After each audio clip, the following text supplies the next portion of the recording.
आज गुजरात आणि राजस्थानचा मॅच आहे. क्वालिफायर 2 आज 29 तारीख आहे. जे जिंकेल तो फायनल 31 तारखेला खेळेल.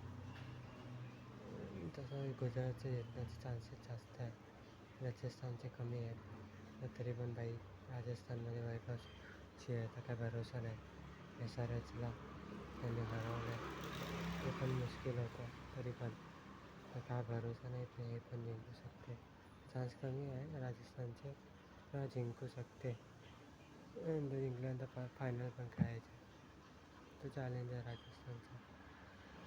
बाकी तर आज मॅच आहे रात्री, बघू आता काय होते. काल काय आलं, काल मी वॉशिंग सेंटरमध्ये होतो. नंतर बंद करून घरी गेलो आणि इकडे लाईट गेलेली. पूर्ण आमच्या एरियामध्ये लाईट गेलेली. बाकी एरियामध्ये होती लाईट, आमच्याच एरियामध्ये लाईट गेलेली. 8:30-9ला काहीतरी गेलं तेव्हा लाईट नव्हती. रात्री 1, 2, 3ला काहीतरी आली लाईट. तोपर्यंत बिना लाईटीचं राहावं लागलं. आणि माझं कसं आहे की पूर्णपणे वायफायवर डिपेंडंट आहे. मी मोबाईलचे रिचार्ज करत नाही, वायफाय लावले तर वायफाय वापरतो. लाईट गेल्यावर मग मला थोडी दिक्कत होते.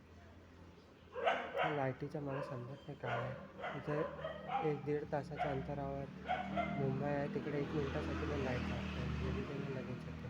आणि इकडे सारखी लाईट जात असते, अर्धा-1 तासासाठी जात असते लाईट. आता मी किती वेळा जाते लाईट नालासोपाऱ्यामध्ये.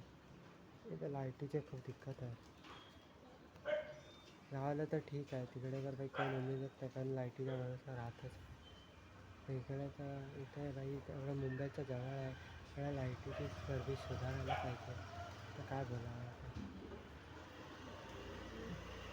पहिले नालासोपा आपण विलेजसारखं होतं आणि मम्मी बोलायची. नंतर आता मोठ्या मोठ्या बिल्डिंगा बांधल्या, शहर बनलं आहे. आता इथं मुंबईला महाग आहे सगळं, म्हणून जास्त करून लोक इथे नालासोपात येऊन राहायला लागले. त्यामुळे इथे आता खूप गर्दी असते, म्हणजे खूप लोक इथे येऊन राहतात. बाकी तर आता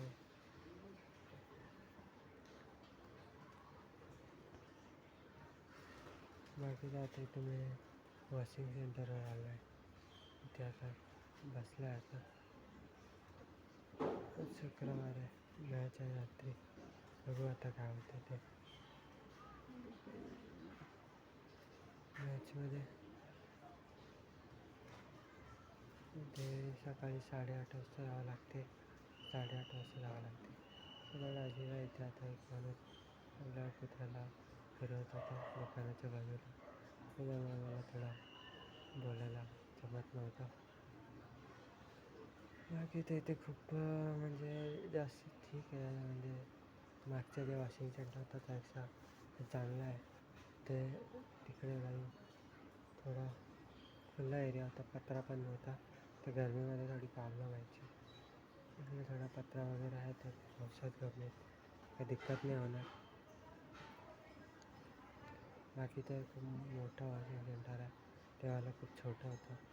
पण ते गाडी धुण्यासाठी ठीक होतं. इथं थोडा गाडी धुण्यासाठी प्रॉब्लेम आहे, रिक्षा वगैरे मोठ्या गाड्या धुणं थोडं हार्ड आहे इकडे. तिकडे आरामात धुवायचं, तर ठीक आहे. मला आयुष्यभर काम करायचं आहे, ते एकाच वर्ष काम करायचं आहे आणि पुन्हा दुसरीकडे जाऊन वॉशिंग सेंटर काम करायचं. पैसे पण जमायचे आणि ते एकच महिना 1.5 महिना झाला, 1 महिन्याचा पगार भेटला आहे, त्याचा सगळा खर्च झाला. आता पैसे थोडं जमवायचं बघ. दिक्कत होतं की सर्वात जास्त खायला सुद्धा मला खर्च होतो माझ्या. माझी मम्मी घरी नसते, ती तिकडे मावशीच्या घरी जाते, गावाला गेले तर मम्मी गेल्यावर मग खाण्यापिण्याची दिक्कत होतं मला बाहेरून, कारण की घरी मी नसतो, बाहेरून मला खावं लागतं आणि त्याच्यामध्येच पैसे जातात जास्त करून. कारण की वॉशिंग सेंटरवाले ते तर फक्त पगारच देतात, ते थोडी ना खाण्यापिण्यासाठी मला रोज पैसे देणार आहे. आणि देत पण नाही, ते 1 रुपया पण नाही देत, तर त्याचा खर्च मलाच करावा लागतो. ते पण मी माझ्या पगारातून करतो. काय बघा, मम्मी वगैरे असते तेव्हा मला ते घरी जेवण बनवते, ते नसताना मला दिक्कत होते आणि बाहेर खावं लागतं.